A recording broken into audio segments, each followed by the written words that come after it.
Friends, welcome back to the one video guys and my YouTube channel guys. Today friend, we are going to talk about the how can we set default text size in our Poco phone. Friends, you want to set your default text size in your Poco phone, so then how can you set?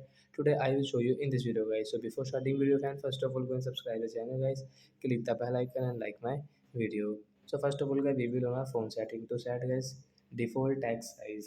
After on phone setting I scroll it. Friends, you can see this type of settings. So how to set default text size? Let's click on your display setting, then scroll. Friends, you can see your text size setting as tap here.